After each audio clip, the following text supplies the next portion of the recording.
Tuhan sertamu dan sertamu juga. Inilah Injil Yesus Kristus menurut Santo Lukas. Dimuliakanlah Tuhan. Ketika genap waktu pentahiran menurut hukum Taurat Musa, maka Maria dan Yosef membawa sang bayi ke Yerusalem untuk dipersembahkan kepada Tuhan. Seperti ada tertulis dalam hukum Tuhan, semua anak laki-laki sulung harus dikuduskan bagi Allah. Dan untuk mempersembahkan kurban menurut apa yang difirmankan dalam hukum Tuhan, yaitu sepasang burung tekukur atau 2 ekor anak burung merpati. Ada di Yerusalem seorang bernama Simeon. Ia seorang yang benar dan saleh dan menantikan penebusan Israel. Roh Kudus ada di atasnya, dan kepadanya telah dinyatakan oleh Roh Kudus bahwa ia tidak akan mati sebelum ia melihat Mesias, yaitu Dia yang diurapi Tuhan. Ia datang ke bait Allah oleh Roh Kudus. Ketika Yesus sang bayi dibawa masuk oleh orang tuanya untuk melakukan kepadanya apa yang ditentukan hukum Taurat, ia menyambut sang bayi dan menatangnya sambil memuji Allah, katanya, "Sekarang Tuhan, biarkanlah hambamu ini pergi dalam damai sejahtera sesuai dengan firman-Mu. Sebab mataku telah melihat keselamatan yang datang daripadamu, yang telah Engkau sediakan di hadapan segala bangsa, yaitu cahaya yang menerangi bangsa-bangsa lain dan menjadi kemuliaan bagi umat-Mu Israel." Dan bapa serta ibunya amat heran akan segala apa yang dikatakan tentang dia. Lalu Simeon memberkati mereka dan berkata kepada Maria, ibu bayi itu, "Sesungguhnya bayi ini ditentukan untuk menjatuhkan atau membangkitkan banyak orang di Israel dan untuk menjadi suatu tanda yang menimbulkan perbantahan. Dan suatu pedang akan menembus jiwamu sendiri supaya menjadi nyata pikiran hati banyak orang." Lagi pula di situ ada Hana, seorang nabi perempuan, anak Fanuel dari suku Asyer. Ia sudah sangat lanjut usianya. Sesudah kawin, ia hidup 7 tahun lamanya bersama suaminya, dan sekarang ia janda dan berumur 84 tahun.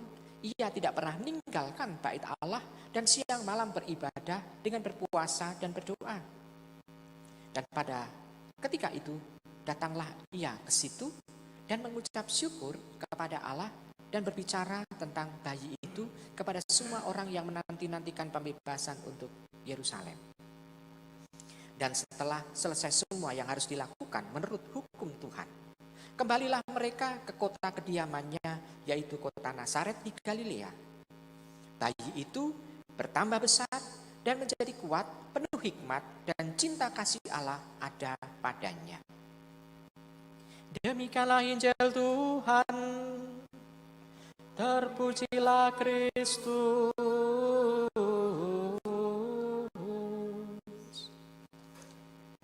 Ibu bapak, saudari, saudara yang terkasih dalam Yesus Tuhan,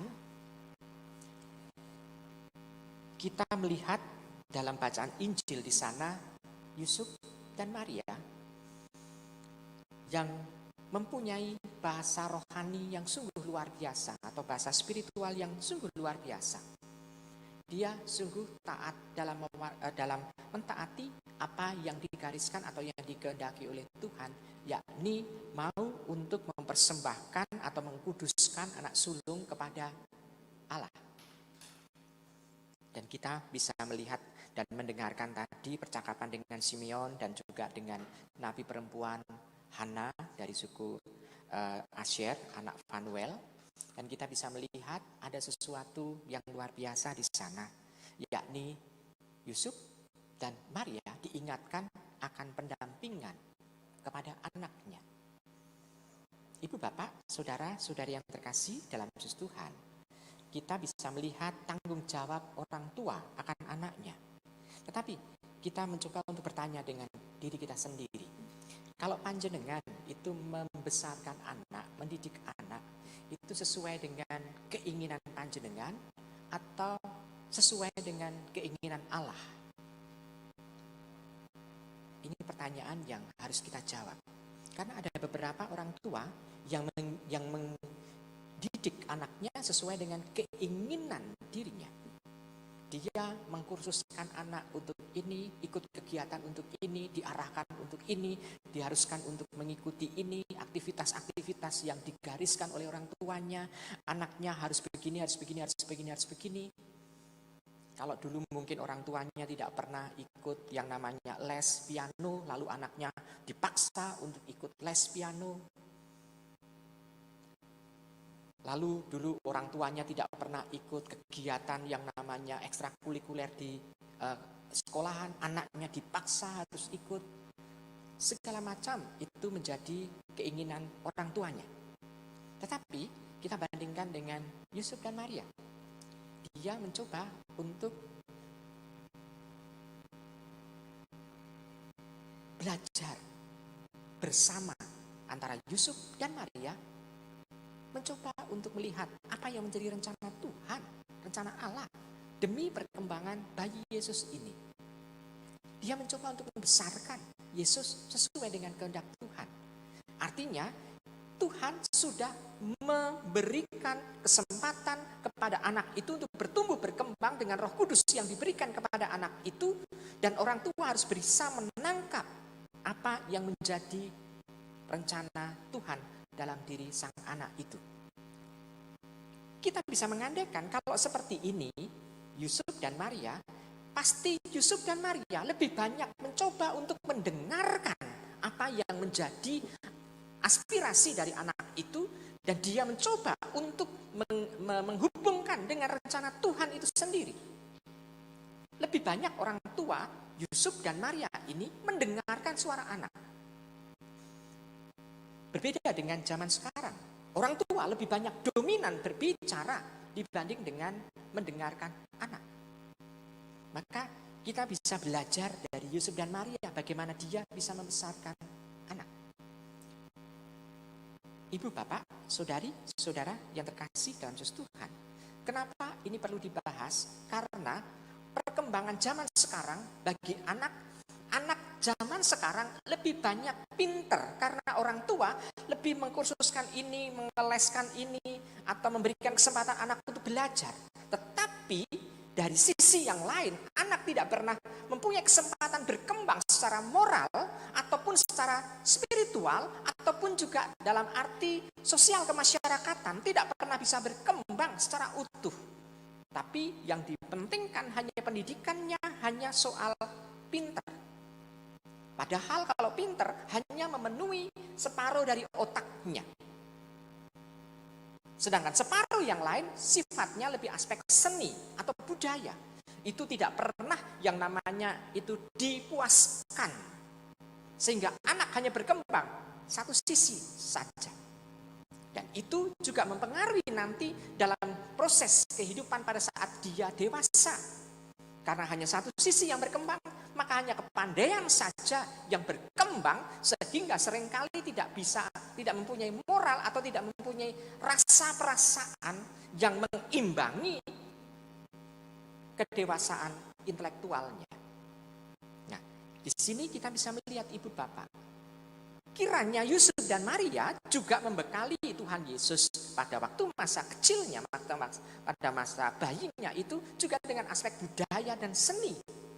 Sehingga kita bisa mengenal dalam aspek budaya, Tuhan Yesus mengenal berbagai macam kehidupan orang. Dia tinggal di Galilea, di mana banyak orang-orang asing itu ada di sana. Sehingga Tuhan Yesus bisa bertemu muka, bertatap muka, dan ada aspek penghormatan kepada mereka. Sehingga orang asing pun akhirnya mengenal siapa Yesus. Maka di situ ada diandaikan bahwa Tuhan Yesus juga diajari aspek-aspek budaya yang tidak hanya melulu soal Yudaisme saja, tetapi juga pengenalan dengan budaya-budaya yang ada di sekeliling mereka. Ibu, bapak, saudari, saudara yang terkasih dalam Yesus Tuhan. Nah, sekarang aspek pendidikan budaya untuk zaman kita. Misalnya ambil contoh konkret. Kita tinggal di Pulau Jawa misalnya ini. Contoh konkret.